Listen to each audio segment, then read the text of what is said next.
विमल में गुलिस्तां के ये कुछ लजीज फरिश्ते जब साथ घुलें तो जी लल जाए और दिल कहे कि स्वाद की जुबान में खुद को ऐसे डुबाऊं कि निकल ना पाऊं। विमल की जुबान कुछ है ही ऐसी, मानते हैं? विमल, बोलो जुबान कैसी?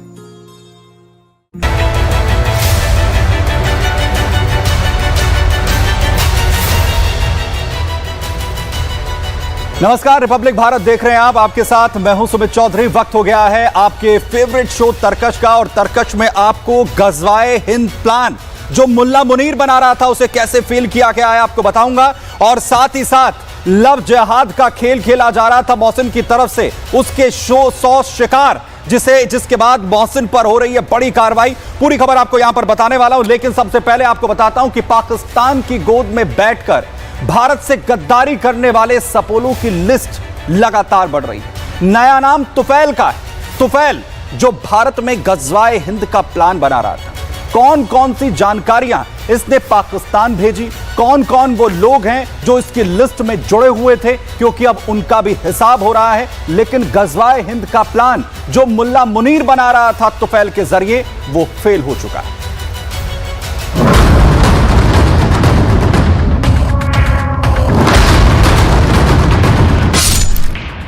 हिंदुस्तान में रहकर दुश्मनों से हाथ मिलाने वाले गद्दारों की लिस्ट में नया नाम है तुफैल का। वाराणसी से गिरफ्तार तुफैल देश का दुश्मन बना बैठा था। पाकिस्तानी मैडम का दुलारा कैसे बना तुफैल? तुफैल की पहचान पाकिस्तानी महिला से होती है, जिसके बाद शुरू होती है देश से गद्दारी की कहानी। नफीसा से फेसबुक पर दोस्ती और देश से गद्दारी।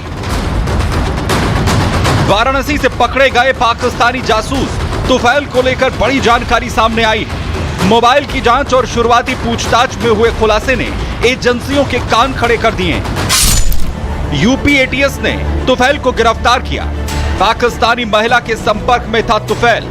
पाक सैन्यकर्मी की पत्नी के संपर्क में था। दोनों की दोस्ती फेसबुक पर होती है। पाकिस्तानी महिला को 2 बार गिफ्ट भेजा। वाराणसी की फोटो पाकिस्तान भेजता था। तुफैल क्या हनी ट्रैप का शिकार हो गया था, या पाकिस्तानी महिला से जान पहचान उसकी साजिश का हिस्सा था? यह सवाल इसलिए क्योंकि तुफैल के फोन से जो खुलासे हुए हैं, उनसे पता चलता है कि तुफैल कट्टरता का पाठ पढ़ता था। भारत में गजवाए हिंद की तमन्ना थी। हिंदुस्तान को शरिया कानून से चलाना चाहता था। आतंकी संगठन तहरीक लब्बैक के कनेक्शन, मौलाना साद रिजवी को आदर्श मानता था तुफैल। गजवाए हिंद का वीडियो शेयर करता था। बाबरी मस्जिद का बदला लेना चाहता था। सभा कर मुस्लिम युवाओं को भड़काता था। देश में शरिया कानून लागू करना चाहता था। मस्जिद में नमाज के दौरान वो मौजूद रहते थे, और इसके बाद नमाज के बाद जो मजलिसें होती थी उसमें वो उनके जो एग्रेसिव थिंकिंग थे उसे भी साझा किया करते थे, जहां पर वो गजवाए हिंद का भी जिक्र करते थे। राम मंदिर को लेकर उनके मन में जो नफरत थी उसका भी जिक्र करते थे। इतना ही नहीं, तुफैल व्हाट्सएप के जरिए भारत से खुफिया जानकारियां पाकिस्तान भेजता था।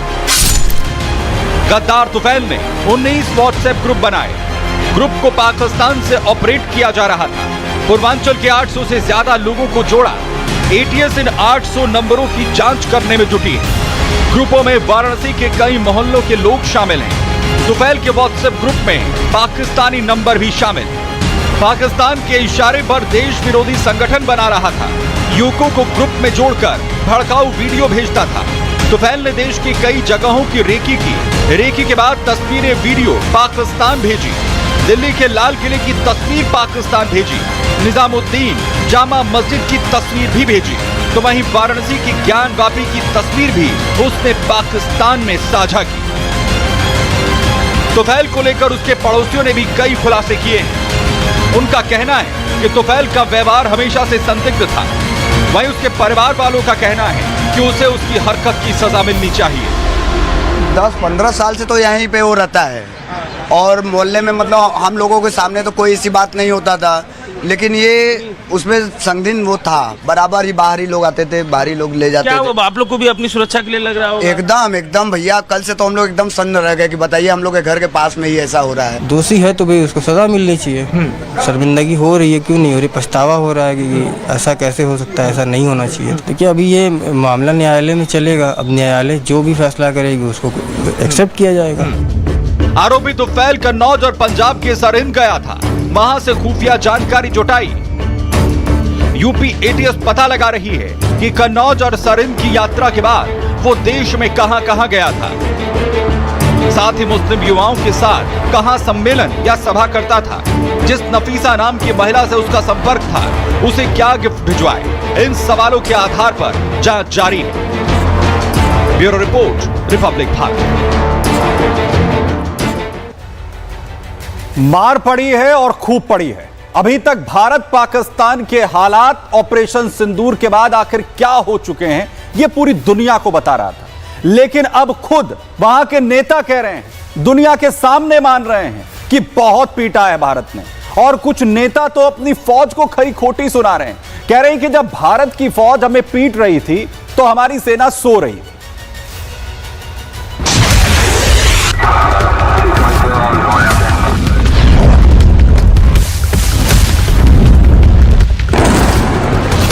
पाकिस्तान अपनी पिटाई का दर्द छुपा नहीं पा रहा है।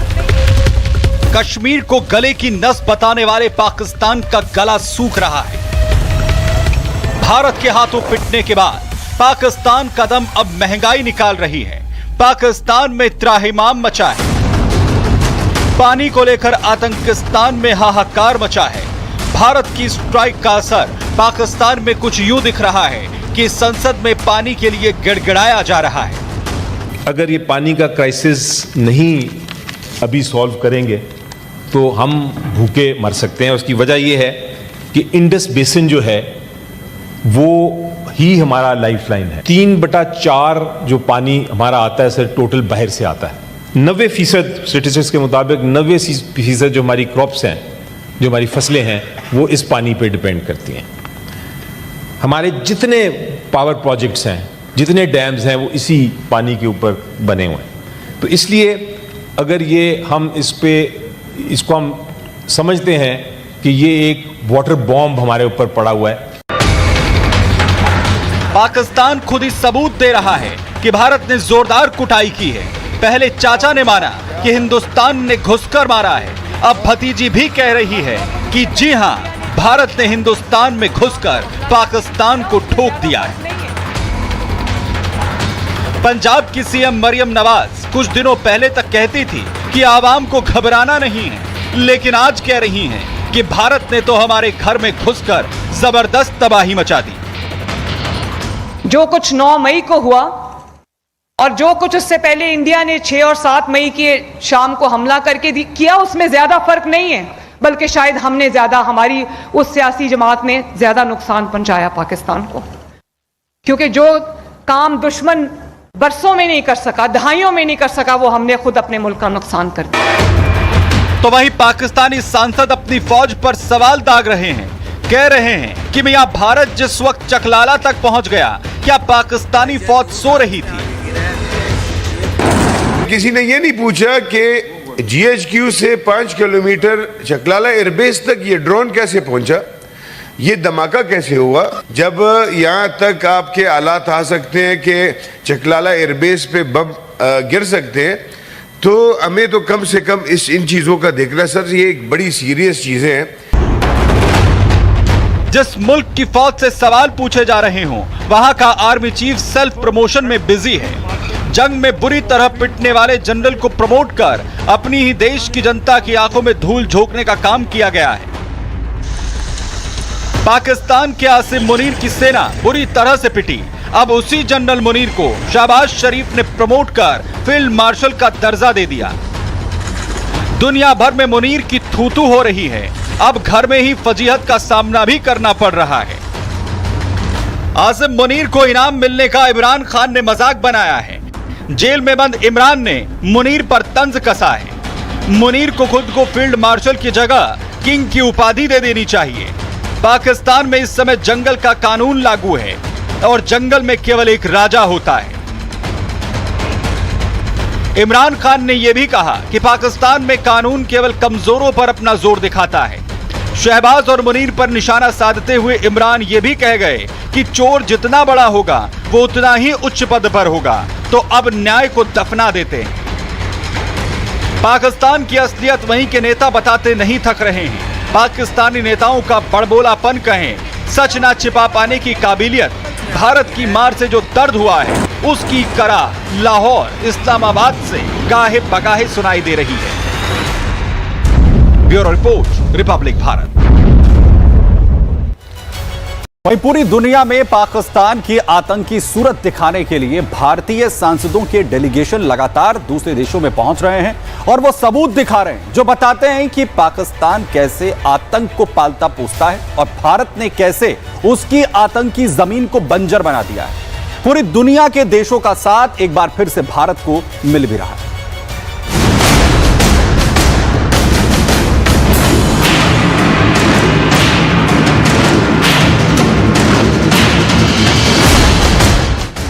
भारत का डेलीगेशन अब दुनिया भर में पाकिस्तान को बेनकाब करने के लिए निकल चुका है। संसद सदस्य कनिमोझी करुणानिधि के नेतृत्व में एक डेलीगेशन रूस के मॉस्को पहुंचा, जहां रूस में भारत के राजदूत विनय कुमार ने डेलीगेशन में शामिल सदस्यों का स्वागत किया।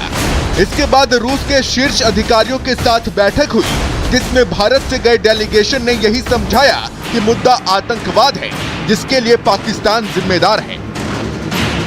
ऐसा ही एक डेलीगेशन जेडीयू सांसद संजय कुमार झा के नेतृत्व में जापान पहुंचा। संजय झा की अगुवाई वाले डेलीगेशन में पूर्व केंद्रीय मंत्री सलमान खुर्शीद, टीएमसी सांसद अभिषेक बनर्जी, बीजेपी सांसद अपराजिता सारंगी, सीपीआईएम सांसद जॉन ब्रिटॉस, बीजेपी सांसद ब्रिजलाल और पूर्व राजदूत मोहन कुमार शामिल हैं। इस डेलीगेशन ने भारतीय दूतावास में ही जापान के राजदूत सीबी जॉर्ज के साथ बैठक की और पाकिस्तान को बेनकाब किया। संजय झा की अगुवाई वाले डेलीगेशन ने जापान के शीर्ष अधिकारियों को बताया कि पाकिस्तान से आए आतंकियों ने 22 अप्रैल को पहलगाम में 26 पर्यटकों की हत्या की, जिसके जवाब में भारत ने ऑपरेशन सिंदूर चलाकर 9 आतंकी ठिकाने ध्वस्त किए। लेकिन पाकिस्तान ने आतंकियों के खिलाफ कार्रवाई में भारत का साथ देने के बजाय आतंकियों का साथ दिया और भारत पर ही सैन्य कार्रवाई करनी चाहिए, जिसके जवाब में भारतीय सेना ने पाकिस्तान के 11 एयरबेस तबाह कर दिए और हर हमले का माकूल जवाब दिया। एक और डेलीगेशन जो आतंकिस्तान जिन्नालैंड की परत खोलने के लिए यूएई के अलावा लाइबेरिया, कांगो, सिएरा लियोन जा रहा है। इस डेलीगेशन का नेतृत्व महाराष्ट्र के सीएम एकनाथ शिंदे के बेटे और सांसद श्रीकांत शिंदे कर रहे हैं। इस डेलीगेशन में बीजेपी सांसद बांसुरी स्वराज, बीजेपी सांसद अतुल गर्ग, बीजेडी सांसद सस्मित पात्रा, आईयूएमएल के सांसद ईटी मोहम्मद बशीर, बीजेपी सांसद मनन मिश्रा, पूर्व सांसद एसएस अहलूवालिया और पूर्व राजदूत सुजान चिनॉय शामिल हैं। श्रीकांत शिंदे के नेतृत्व वाले इस डेलीगेशन ने गुरुवार को अबू धाबी पहुंचकर पाकिस्तान को बेपर्दा किया, एक एक बात समझाई कि कैसे पाकिस्तान से निकले आतंकी मानवता के लिए खतरा हैं। और बड़ी बात तो ये है कि यूएई ने भारत का पूरा समर्थन किया और भारतीय डेलीगेशन से यूएई ने कहा कि आतंकियों को पनाह देने वालों के साथ यूएई नहीं है और भारत के साथ यूएई कंधे से कंधा मिलाकर खड़ा है। भारत की सरजमी से दूर होकर भी भारतीयता की लौ को अपने हृदय में संजोए हुए हैं, उसे प्रज्वलित कर कर उसे जलाकर रखते हैं। आप मानवीय रूप में भारत की सरजमी पे दूर खुद भारत हैं, इसीलिए यूएई ने हमें इतना ज्यादा सपोर्ट करा। आपको बता दें कि जैसे पाकिस्तान आतंकियों को पालता है, पोसता है, वैसे ही भारत ने ऑपरेशन सिंदूर के बाद पाकिस्तान पर डिप्लोमेटिक स्ट्राइक की है और पाकिस्तान की परत खोलने के लिए ये 7 डेलीगेशन बनाए हैं, जो अलग अलग देशों में जाकर पाकिस्तान को बेपर्दा कर रहे हैं। यह है कि डेलीगेशन में सभी दलों के सांसदों को शामिल किया गया है। डेलीगेशन में एनडीए के 31 नेता हैं, कांग्रेस के 5 नेता हैं, वहीं दूसरी दलों के 20 नेता शामिल हैं। अब आपको ये भी बता दें कि पाकिस्तान को बेनकाब करने के लिए आखिर इन 32 देशों को ही क्यों चुना गया। दरअसल अफ्रीका को इसीलिए चुना गया है ताकि आतंक के खिलाफ वैश्विक दक्षिण को एकजुट किया जा सके। खाड़ी देशों को इसलिए चुना गया है ताकि यहां जाकर टेरर फंडिंग और रणनीतिक कमजोरियों को उजागर किया जा सके। यूरोप में डेलीगेशन इसलिए जा रहा है क्योंकि संयुक्त राष्ट्र सुरक्षा परिषद में बात रखने वाले दिग्गज देश हैं। अमेरिका उधर जिहादी सोच कितनी घिनौनी होती है, इसकी तस्वीर भी सामने आई है इंदौर से, जहां पर शूटिंग एकेडमी चलाने वाले एक जिहादी कोच ने कैसे 100 खिलाड़ी लड़कियों को अपना शिकार बनाया, और अब जब सच पूरी दुनिया के सामने आया है, इसके होश ठिकाने लगाने की तैयारी शुरू हो चुकी है।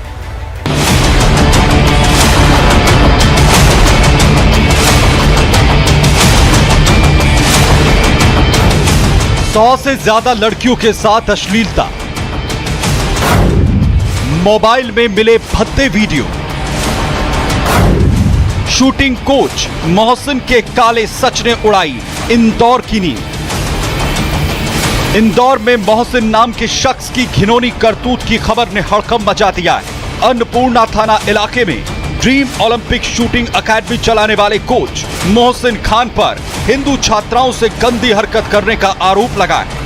जब पुलिस ने आरोपी कोच मोहसिन को गिरफ्तार किया और उसके मोबाइल की जांच की तो सभी के होश उड़ गए। मोबाइल में करीब 100 से ज्यादा लड़कियों से चैट और 10 से ज्यादा लड़कियों के वीडियो दिखे। ज्यादातर वीडियो अश्लील थे। शूटिंग रेंज में नंबर 1 खिलाड़ी बनने का सपना लेकर आने वाली लड़कियों के निशाने पर तो उनका टारगेट होता था, लेकिन ट्रेनर मोहसिन का टारगेट लड़कियां थी। मोहसिन गिरफ्तार हो चुका है, लेकिन उसके मोबाइल से मिली चैट डिटेल्स और वीडियो से उसके काले मंसूबे उजागर हो रहे हैं। मिली जानकारी के मुताबिक पीड़ित लड़कियां ज्यादातर हिंदू हैं। माना जा रहा है कि मोहसिन हिंदू लड़कियों को ही टारगेट करता था। इंदौर में शूटिंग एकेडमी की आड़ में आरोपी मोहसिन खान कई हिंदू लड़कियों को टारगेट कर चुका था। इस पूरे प्रकरण में पहले एक लड़की ने थाने पहुंचकर यह आरोप लगाया कि शूटिंग सिखाने की आड़ में आरोपी बैड टच करता था, लेकिन इसके बाद 2 और लड़कियां सामने आई। कुल मिलाकर इंदौर पुलिस ने अब तक 3 प्रकरण दर्ज कर लिए हैं, लेकिन हिंदूवादी संगठन समेत तमाम लोगों का यह दावा है कि मोहसिन खान ने लव जिहाद के षड्यंत्र में करीब 100 लड़कियों को फंसाया था। मोहसिन के काले कारनामों का खुलासा तब हुआ जब एक छात्रा ने हिम्मत कर पुलिस के सामने आप बीती सुनाई। शूटिंग एकेडमी में 2021 से 2023 तक एक छात्रा ट्रेनिंग लेने जाती थी। उसके साथ भी मोहसिन ने अश्लील हरकत की थी। जब पीड़िता ने विरोध किया और उसे धक्का दिया तो मोहसिन ने धमकी दी, अगर तुझे एकेडमी में रहना है तो जैसा मैं कहूं वैसा करना होगा, वरना तेरा करियर खत्म कर दूंगा। डर और शर्मिंदगी के कारण पीड़िता ने उस समय शिकायत नहीं की। परिवार को पता चलने पर हिंदू संगठन के कार्यकर्ताओं के साथ पुलिस को शिकायत की गई। छात्रा ने आरोप लगाया कि मोहसिन ने सिर्फ उसके साथ ही नहीं बल्कि कई अन्य छात्राओं के साथ भी छेड़खानी और अश्लील हरकतें की हैं। इसका पता चलने पर ही उसने केस दर्ज कराने का फैसला किया। छात्रा ने इंदौर पुलिस को बताया कोच मोहसिन राइफल पकड़ने के बहाने उसे गलत तरीके से छूता था। और वहीं मोहसिन के खिलाफ अब कार्रवाई जो है वो शुरू हो चुकी है। तरकश में फिलहाल के लिए इतना, एक छोटे से ब्रेक के लिए यहां पर रुक रहे हैं। फौरन लौट। विमल में गुलिस्तां की ये कुछ लजीज फरिश्ते जब साथ घुले तो जी ललचाए और दिल कहे कि स्वाद की इस जुबां में खुद को ऐसा डुबाऊं कि निकल ना पाऊं। विमल की जुबान कुछ है ही ऐसी, मानते हैं ना? विमल बोलो जुबां केसरी।